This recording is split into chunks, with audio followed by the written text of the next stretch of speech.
Čaute, vítam vás u nového videa, konečne po dlhej dobe.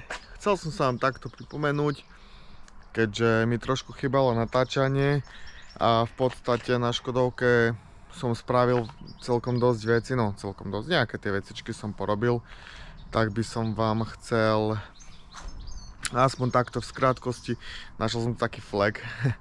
Keďže som si zabudol pamäťovú kartu, tak som sa musel vrácať od garáže a naspäť sa mi tam nechcelo ísť, tak si to natočíme tuto na takom kúsočku.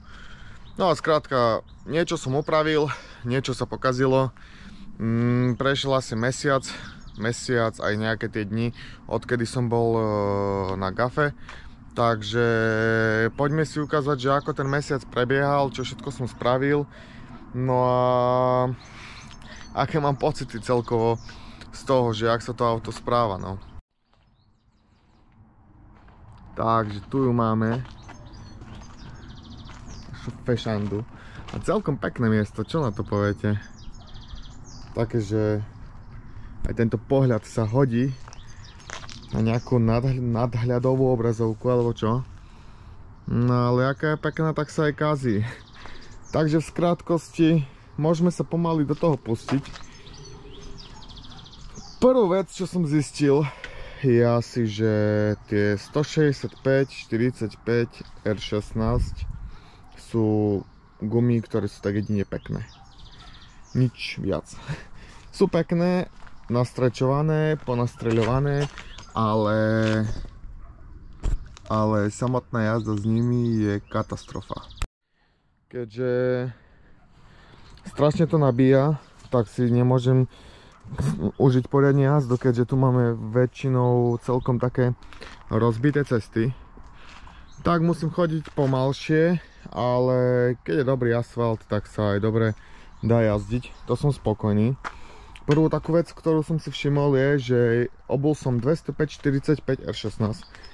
Perfektné pneumatiky, ako rozmer na tomto aute, akože dielo. Len problém bol ten, že 205-45 mi už chytalo do blatníka, takže alternatíva bola by buď menšie podložky, aby koleso bolo utopené dovnútra, alebo 205-40, alebo nejakých 195-45, alebo také niečo. To musím v podstate vymyslieť teraz, že čo s tým urobiť.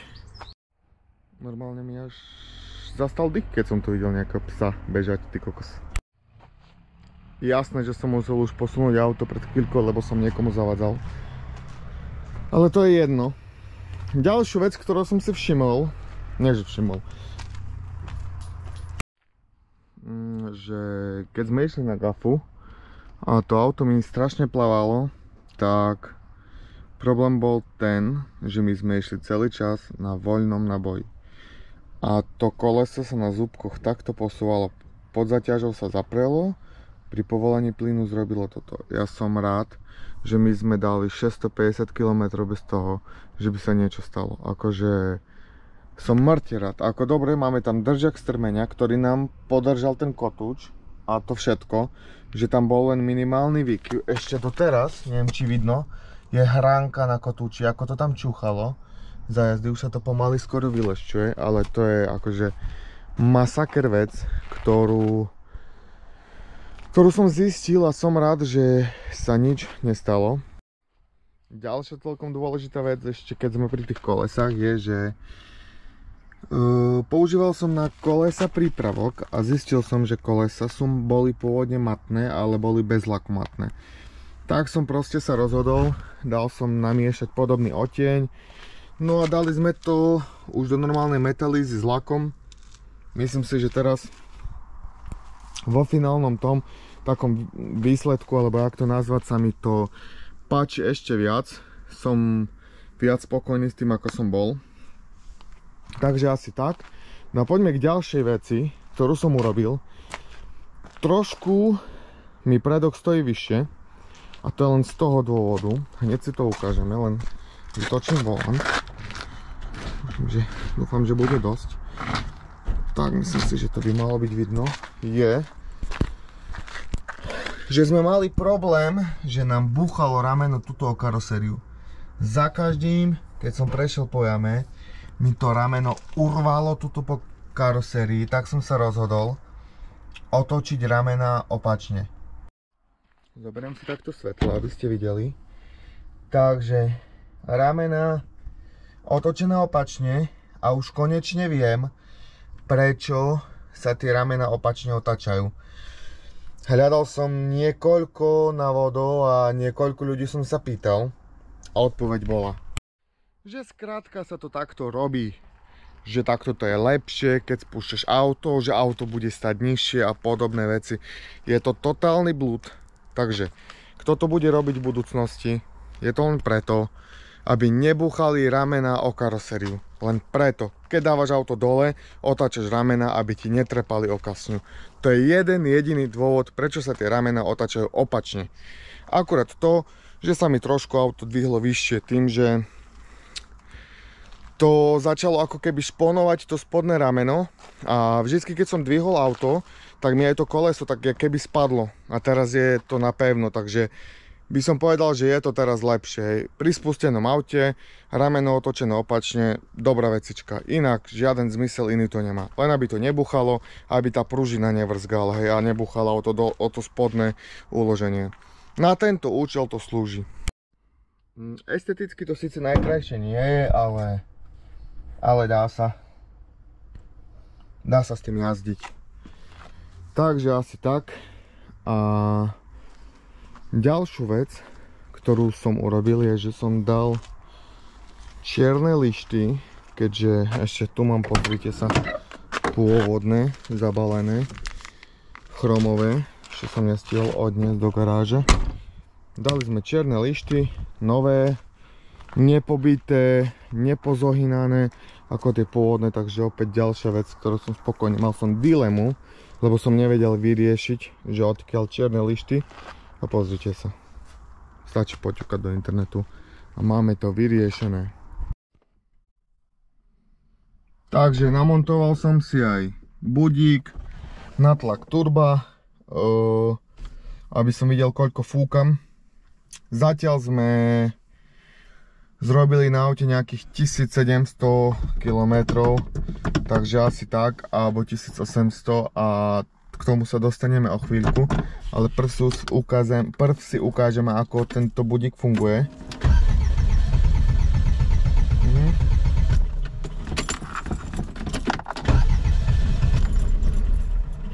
No a to je ten jeden z problémov, ktorý poslednú dobu riešim.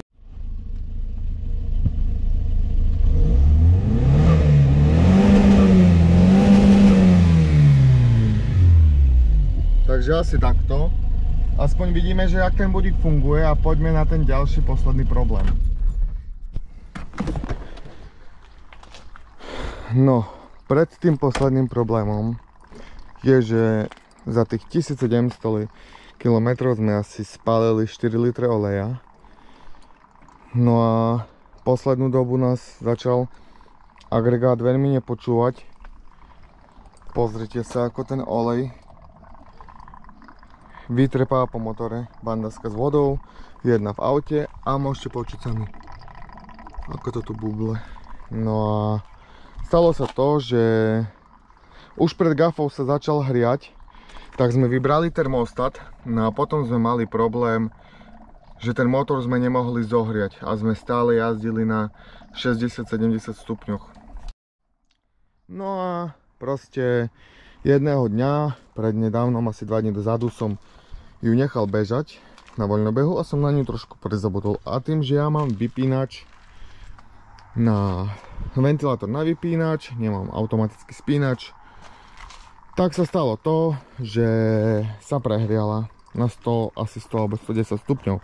No a ja magor, miesto toho, že by som ju vypol, som si povedal, to schladí, veď proste sa idem prevesť. A som už zohral na 130 a mal som od tomu ďaleko, tak si hovorím, a tá reku pomaly pôjdem. Lenže už mi blikalo mazanie, už mi ledva bidu išla do otáček, hej. Tak som nejako došiel a pravdepodobne som aj prepálil tesnenie pod hlavou. No asi 2 alebo 3 dní dozadu, alebo 4, neviem už presne, koľko dní to bolo. Takže už máme vádne tesnenie pod hlavou. Máme problém už so štartovaním, veľká spotreba oleja. Takže ten motor veľa toho nevydržal. Z druhej stránky viem, že sme tomu dosť nakladali a poslednú dobu som si aj to uvedomoval, že asi by som tomu nemal tak nakladať, že proste skrátka furt bomby, hej, furt hlava nehlava a myslím si, že aj to bolo tomu motoru osudné, že som takto bez hlavo na ňom jazdil. Čakal som, že sa to stane, počítal som s tým, ale nepočítal som, že tak skoro. Ale ako mňa to vôbec nesere. Ja som zvyknutý na tie problémy a každý, kto mal Škodovku s turbom, vie, že to takto skrátka je, hej, že proste to dlho nevydrží.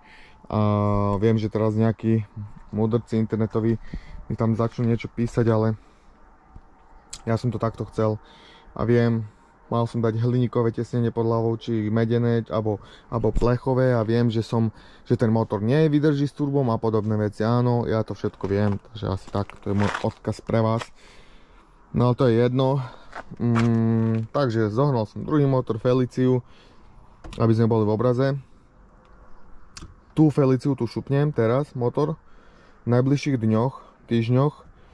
A len preto, aby som odjazdil túto sezónu letnú, keďže ja som mal v pláne, kvôli tomu ten motor tak vyzeral a taký som ho tam dal, aby som stihol sezónu odjazdiť.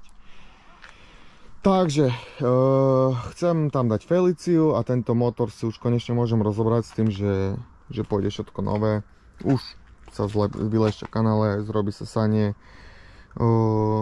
upraví sa hlava, piesty sa upravia, zrobia sa vybratia do piestov a takisto sa dá silné kovové tesnenie. Preto, aby to vydržalo, takisto sa dajú dopredu na chladenie dva veľké ventilátory. Intercooler bude inak. To všetko po sezóne. Niekedy v októbri sa do toho pustím. Zatiaľ som spokojný s týmto setupom. Nemôžem fakt ani pol slova na to povedať. Motor ide, bez problémov štartuje to a tak ďalej, len pre moju totálnu kravinu, že som to zanedbal, sa proste stalo to, čo sa stalo, mojou vinou. Ten motor by doteraz jazdil, keby som ho ja nebol prehrial a nešiel sa s tým povoziť. Len takou totálnou kravinou. Nepoškodil sa ani tlakom turba, ani nič. Len preto, podotýkam, že preto proste, len pre moju hlúposť sa poškodil. Inakšie som spoko. Takže asi čo sa týka toho, to je všetko. Akurát mi odišla poloosa, nie že poloosa odišla, nemala kde odísť, keď je tam namontovaná, ale skrátka sa mi poškodil homokinetický klb a začalo mi to trochu pukať, takže to musím trochu vyriešiť a keď by mal niekto poloosu, tak veľmi by ma to potešilo a veľmi by im tým pomohol, takže asi tak. No a to je z tohto videa všetko, je to také rýchle zhrnutie, čo sa udialo za ten mesiac a pol. Celkom dosť si myslím, že keď som mu prihlásil, alebo odkedy ju mám, tak za nejaké 2 mesiace som na nej nalietal skoro 2000 km, hej. Tak to som rád, že akože to sa osvedčilo. No a myslím si, že tá jeseň bude kľúčová. Takisto som zabudol podotknúť, že budeme jazdiť už programovateľnú jednotku. Len preto, že je to tak lepšie, hej, že na tejto jednotke to tak až dobre nefunguje. To je asi taký základ toho. No a ešte by som vás chcel pozvať, chcel by som vás tak upozorniť na to, že najbližšie zrazy, na ktoré by som chcel ísť, tak je to 2. a 3. augusta. 2. augusta je to tuning zraz Kežmarok, v ktorom by som mal byť. A tým by ma aj veľmi potešilo, keby ste tam prišli, ma podporili, dali by sme pár slov, ukázal by som vám auto, hej, takže kto je poblízku a sleduje ma a moje videá, tak budem len rád. Stačí prísť k autu, keď ma tam uvidíte, pripomenúť sa. Alebo ma ešte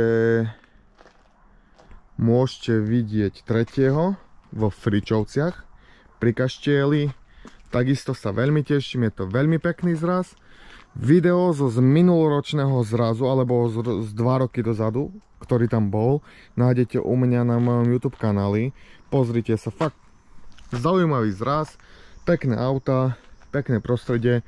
Bol by som veľmi rád, keby ste tam prišli čo najviac, aby sme v podstate dvihli aj úroveň tohto zrazu, takže týmto by som vás tam chcel aj pozvať, hej, lebo myslím si, že nepoteší to len mňa, poteší to aj organizátorov, poteší to aj vystavovateľov, keď to bude akože väčšie publikum. No a potom by mal byť ešte v auguste Kasovia meeting, tuším nejakého 10.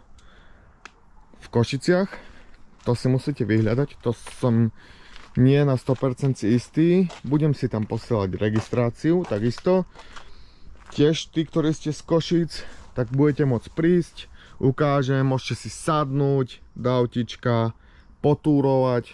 Stačí sa opýtať, ja som obyčajný človek a takéto veci ma veľmi tešia, takže kľudne, stačí sa ozvať. No a potom ešte na konci augusta Stropkov. Tam by ste ma teoreticky mohli tiež zahliadnúť, tí, ktorí ste z okolia Stropkov, Svidník a tak ďalej. No a to je zatiaľ, čo sa týka mojich plánov na zrazy všetko, keď ovšem auto bude šľapať. No a takisto ešte Powerfest Poprad, to je taký môj cieľ, ešte tam sa dostať a tým by som asi tuningovú scénu ukončil. Ale to sú len také plány, že čo, jak, jakú mám predstavu, neviem. No a objednal som si ešte volant, aj také veci, takže pomaly sa pripravujem na jeseň. V jeseni budem opäť tvrdo pracovať na to, aby som to auto zdokonalil. No a ešte jednu vec. Pozrite sa na kapotu. Bola zahnutá, to som opravil tesne pred zrazom. Mal som ísť do Žiliny totižto, ale nakoniec som nešiel, pretože som sa tak rozhodol, že asi to tak bude lepšie, keď nepôjdem. Skrátka, neviem, to je jedno. Chcel som to dať do poriadku, že by na Žilinu bola kapota OK, ale takto proste to neriešim. Proste som rád, že to je urobené a to ma najviac teší. No ale síce auto má ešte dosť nedostatkov. Chcem prelakovať nárazníky, kľúčky, späťáky. Ešte toho je až. No a to je asi tak všetko z mojej strany. Ďakujem za podporu. V minulosti ste mi po niektorí písali, že by ste ma nejako chceli podporiť, tak som na tým trochu tak rozmýšľal, že aj tam písali, že hoď tú číslo účtu. Tak, ak by ste mali chuť ma podporiť, keďže aj to natáčanie je zdĺhavé a teraz trošku nemám motiváciu, tak možno by ma to trochu potešilo. Hodím do popisu videa číslo účtu, na ktorý môžete zaslať nejakú podporu.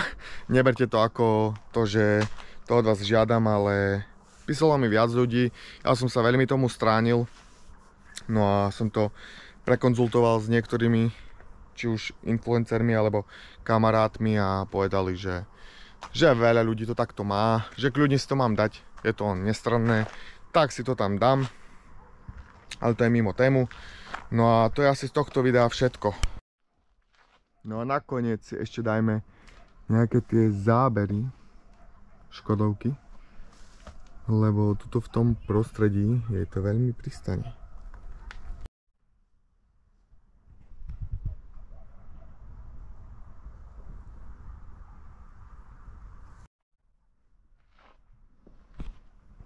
Moje trápne zábery, ale nie, pozrite sa. Asi si tu niečo nafotím, ale nie, to je asi tak všetko. Takže pokiaľ sa ti video páčilo, hoď mi like, komentár, poprípade odber, zdieľaj ma, aj ty mi veľmi pomôžeš, keď mi napíšeš komentár, dáš mi like, zdieľaj to na Facebooku alebo na nejakých sociálnych sieťach. Podporí ma to, posunie ma to vpred v mojej takej maličkej, ale zase aj vytúženej kariére nejak uspieť s týmto autom. Veď predsa už tohto roku sme mali 2 úspechy, máme 2 trofeje z 2 zrazov.